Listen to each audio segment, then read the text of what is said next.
How did Ukrainian forces manage to pull off a complex and dangerous amphibious raid into the western part of the Crimean Peninsula?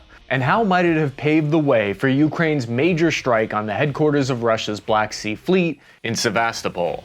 On August 24th, a few hundred elite commandos arrived on shore via speedboats. They targeted the Russian Nebo-M and Kasta 2E2 radar stations that monitor from Crimea to Kherson, detecting aircraft, drones, and incoming missiles. These are the very assets that Russia was depending on to protect Sevastopol. Destruction of these radar assets are key for opening up a gap for future missile strikes in this region. The recent amphibious assault and the missile attacks on the Black Sea Fleet on Crimean soil was previously unimaginable. So what new conditions allowed for this strike?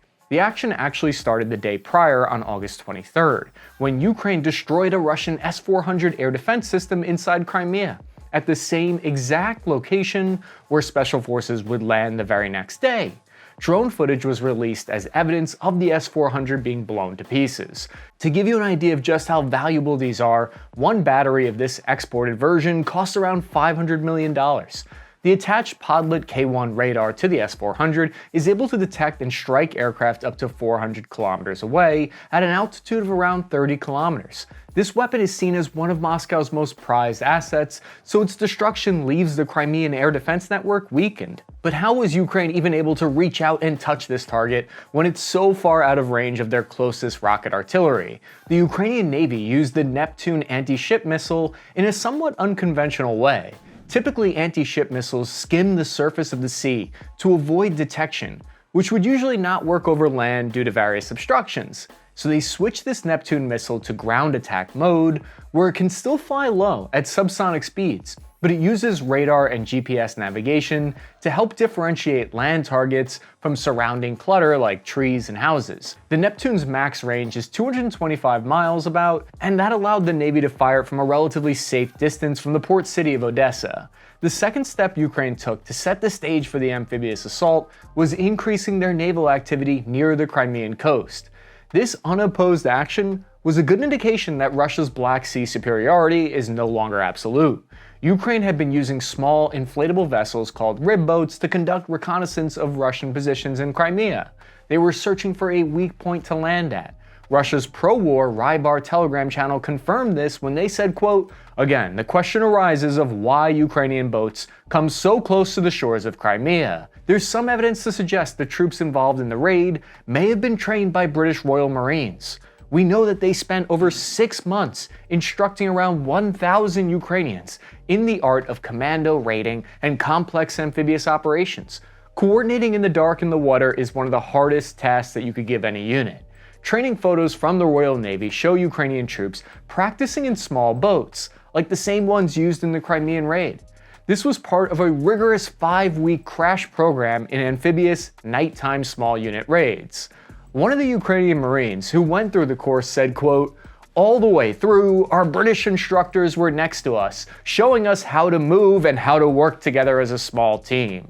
The British are a great resource for this kind of skill, because this is one of the most complex attacks any Special Forces unit has conducted behind enemy lines since the British raid of St. Nazaire in World War II. In the winter of 1942, British commandos pulled off a very similar amphibious attack inside Nazi-occupied northern France. After the S-400 was destroyed, it cleared the way for the amphibious assault, because on the early hours of August 24th, at 3:30 in the morning, Ukraine inserted a small element of commandos near the Mayak resort in northwestern Crimea. Grainy footage released by Ukraine's main Directorate of Intelligence shows them speeding towards Crimea on a small Zodiac-style amphibious boat armed with a mounted machine gun. So I guess that's one way to avoid all of Russia's landmines, just motorboat your way around them. This location is about 115 miles southeast of Odessa, which is actually inside the rib boat's max range of 230 miles at 32 knots, although it's likely the special operators here were launched from a vessel closer to shore. Once they reached the shore, the soldiers disembarked and hoisted a Ukrainian flag on a building facade. They fired suppressed rounds, and throughout the video they state, "The GUR are already in Crimea, and glory to Ukraine," before withdrawing back to the boat. This small team avoided detection by the thousands of Russian soldiers stationed here to protect Crimea. Crimea is Russia's most important and prized possession. It has a population of 1.9 million people, and the region provides Russia's Black Sea Fleet with a deep water port in Sevastopol. Control here gives them access to the Mediterranean Sea through Turkey. Russia's forces have been concerned about this kind of attack and have spent years fortifying and building up the peninsula with defensive structures in case of a major amphibious assault. But they were less prepared for a small attack. Russia has spent months digging a web of 5-foot deep trenches here. The Washington Post outlined how the Soviet-era BTM-3 trench digging machine was used here. It can chew through a mile of ground per hour, even when it's frozen. Crimea is so important to Russia that their former president Dmitry Medvedev has said a number of times that if it is in danger of being lost, that would be a red line for the use of nuclear weapons. Judging by the Ukrainian soldiers' night vision and suppressed equipment, and the nature of the amphibious landing, it's likely that one of Ukraine's most elite units was chosen to conduct this operation. They targeted an airspace monitoring installation operated by Russia's Aerospace Forces 3rd Radio Engineering Regiment. The attack may have resulted in the destruction of a Nebo-M radar and Kasta 2E2 radar, effectively rendering the site inoperative for several months if that's actually the case. To give you an idea of just how important the Nebo-M radar is, this thing has a detection range of around 2,400 miles. Reports from Russian sources claim that the Nebo asset has been in Crimea since 2018. The video here seems to indicate that it provides monitoring for the entire peninsula and even well into the territory that they occupy further inside of Ukraine up to Kherson. Destruction of these radar systems would leave a wide open gap here, and I think it could help explain how Ukraine was able to strike Sevastopol with cruise missiles thanks to this gap. There's somewhat of a misconception that the S-400 itself does all the monitoring and missile launching itself, when in fact the powerful Nebo-M radar hooked up to the S-400 is what can detect stealth aircraft and cruise missiles. So were they successful in destroying this asset? Well, there are conflicting reports that the Ukrainian military claimed that their commandos killed or severely wounded up to 30 Russian military personnel and destroyed 4 Russian Navy motorboats before escaping without casualties. So far, there's actually no visual confirmation of Ukrainian forces causing casualties, which has led to some to speculate that the engagement might have been very limited in scope. It's unclear if Ukrainian forces managed to destroy either radar installation or inflict significant casualties on Russian personnel. If it's true though, it would be a severe blow to the Crimean air defense network. It would leave Crimea even more vulnerable to ever-intensifying rocket and drone strikes on the peninsula. Before we get into Ukraine's recent strikes on Sevastopol, are you looking to upgrade your tactical or hunting gear? Our friends over at Armasight have you covered with the Armasight Contractor Thermal Scope.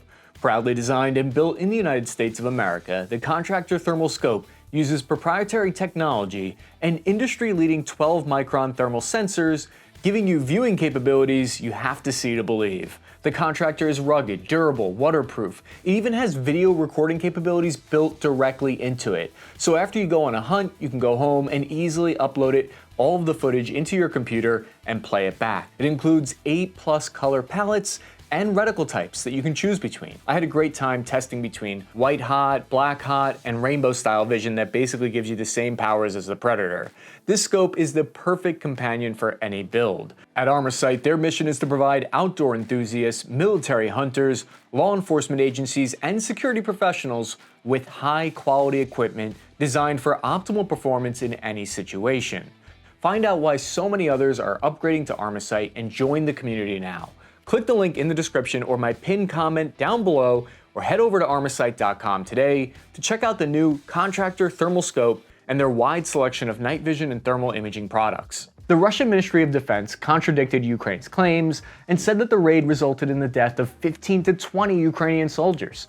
Russia released a video showing a security guard in his underwear supposedly pinning down the raiding party. They claim that this provided ample time for a Russian rapid response force to arrive and wipe out the attackers. People on the ground who saw it claim that men in dark clothing infiltrated the coast at night. Further unofficial sources described combat near a campsite at Cape Tarkin Hut. The Telegram channel Shot said, quote, "When people woke up and came out of the houses and tents to the beach, they saw 2 rubber boats not far from shore. There were 10 unidentified men in them. One of them fired at the camping site." The Russian story that one single Russian guard, clad only in underwear, could effectively subdue multiple elite commandos from Ukraine is pretty improbable. Further video evidence showed these Ukrainian troops coming under strafing fire from a Russian jet while returning from the Crimean raid. They appear to be returning fire with small arms, despite the threat from this jet. The release of this footage suggests that they successfully made it back safely. When this raid first happened, it was unclear what the purpose was. Was it just a symbolic victory, showing that Ukrainians had landed on Crimean soil? But in hindsight, knowing what we know about what happened in Sevastopol, it looks like this raid was designed to open up a hole in the air defense network. The head of the HUR declared on Ukrainian radio, "We possess the capability to target any area within the temporarily occupied Autonomous Republic of Crimea." Mick Ryan, a retired Australian major general and a seasoned observer of Ukraine, commented that Kyiv appears to have embarked on a systematic campaign aimed at degrading Russian air defenses in Crimea. This campaign also serves the political goal of maintaining pressure on the Kremlin leadership, effectively compelling Moscow to choose between reinforcing the peninsula's defenses or bolstering its front lines, where the armed forces of Ukraine are actively engaging in a counteroffensive. Quote, "There's a psychological aspect. Ukraine wants the Russians to be looking to their front, but also looking over their shoulders to the south while thinking, how much longer can we sustain this?" Attacks inside Crimea have become a worldwide debate recently. There were recent reports that Elon Musk told his engineers to not turn on the Starlink satellite network over Crimea in order to prevent a Ukrainian planned attack on the Black Sea Fleet stationed in Sevastopol in 2022. This is important because a solid GPS connection is often required by the guidance systems of precision missiles, because without it you're basically flying blind.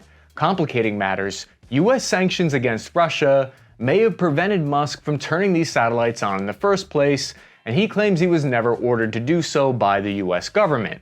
So basically, according to him, US sanctions stopped him from sharing the Wi-Fi password with Ukraine. Musk said he feared a major attack here would have made him complicit in an act of war. Defenders of this action claim that it avoided World War III. Meanwhile, Ukraine, on the other hand, claims that this allowed the Russian Navy to continue to fire cruise missiles on their cities, which killed many innocent people. Another critical aspect is what impact these attacks will have on Russia's Black Sea blockade. Russia has persistently stopped Ukrainian grain exports and forced them into storage silos, costing Ukraine millions of dollars. If Ukraine is able to dismantle military infrastructure and target naval and aerial assets inside Crimea, Ukraine can significantly alleviate the blockade's adverse impact and inch closer to achieving substantial grain exports. There have been notable advancements in breaking the blockade. For instance, the maritime tracking platform Marine Traffic records the significant achievement of a colossal container ship stretching nearly 1,000 feet in length and bearing the flag of Hong Kong. As of August 18, 2023, this vessel had successfully navigated its way to Turkey's Bosphorus Strait. If Ukraine can continue to impede the blockade, more ships could slip through. Ukrainian sea drones, in addition to attacks on Crimea, have made progress to this end, as the Russian Navy now steers clear of this area of the Black Sea. I think this raid may have paved the way for the follow-on strike on September 12th, when Ukraine struck the headquarters of Russia's Black Sea Fleet at Sevastopol. The entire port was set on fire after cruise missiles and unmanned boats with explosives hit the port. 2 ships were damaged, including an attack submarine, and a landing ship called the Minsk, which was hit so badly it likely is a total hull loss. The Storm Shadow missile is probably what hit these targets, fired from a Ukrainian jet. The Ukrainian Air Force decided to troll Russia with this tweet that they sent out the following day. I think part of the reason this strike is so significant is because that landing ship was vital for ferrying supplies between Crimea and Russia, aiding their logistics. The submarine, on the other hand, was frequently used to launch cruise missiles accurately against Ukraine's infrastructure from close to its targets in the Black Sea. There's likely going to be a lot of talk about how ships and aircraft carriers are obsolete or vulnerable after this, but this might be more a symptom of poor planning with air defense systems than an indictment of naval assets. At the same time, another major development happened in the Black Sea, where Ukraine seized back control of 4 gas drilling platforms near Crimea, which had been lost in 2015. Special forces on the speedboats assaulted the platform, earning their motorboat and son of a bitch patch. In the past, they were always driven off by Russian jets with strafing fire, but something's changed. Maybe the lack of air defense cover and radar systems in Crimea is allowing increased Ukrainian activity here. Or maybe I'm just connecting dots where they don't exist. The gas drilling platform had the smaller Nebo-M radar installed on it. This allowed it to serve as part of Russia's network of detection sensors that provide early warning off the coast of Crimea. On the other hand, Russian military bloggers claim that this site had been abandoned for the entire past year and that it isn't a major loss to them. Even though the initial amphibious raid was successful, a subsequent attempt encountered a substantial setback. This conclusion is drawn from grainy cockpit footage which captures a Russian jet engaging with a group of small Ukrainian vessels. According to official Russian reports, all 4 Ukrainian vessels were destroyed, resulting in the tragic loss of approximately 50 Ukrainian servicemen. Given the size and composition of this flotilla, it's highly likely that it represented another raiding party. This also gives us some idea of what the size of the first attack was. In an official Telegram post, the Russian Ministry of Defense claimed that 4 vessels, identified as US-made Willard Seaforce boats, were intercepted while en route to northwestern Crimea on August 30th. However, just because every operation wasn't successful doesn't mean Ukraine's strategy is failing. Ukrainian forces have for the first time breached territory once firmly under Russian control since the onset of the war. It's a stark reminder that retaking of Crimea is not merely a far-fetched dream but a potential reality. These attacks serve a dual purpose: to underscore Ukraine's ambitious objectives extending beyond the front lines, and second, to bolster the offensive by diverting Russian resources, thereby diminishing their defensive capabilities and morale. The likelihood of a major Ukrainian amphibious assault on Crimea is very low, because they don't have the inventory of attack helicopters, transport helicopters, or transport landing craft necessary. However, if Ukrainian forces were successful in their counteroffensive, and they could retake the coastline along the Azov Sea, this would mean they would be within range of bombarding the Kerch Strait Bridge with short-range precision rocket artillery. This would deprive Russian forces in Crimea of critical rail support, and taking out these kinds of critical air defenses in Crimea would be key. If you found some information in this video valuable, I thank you for hitting the like and subscribe button so more people can see this report. I'm your average infantryman, Cappy. If you have another minute, check out one of our recent videos. Thank you guys so much for your time, and I'll see you again in a few days.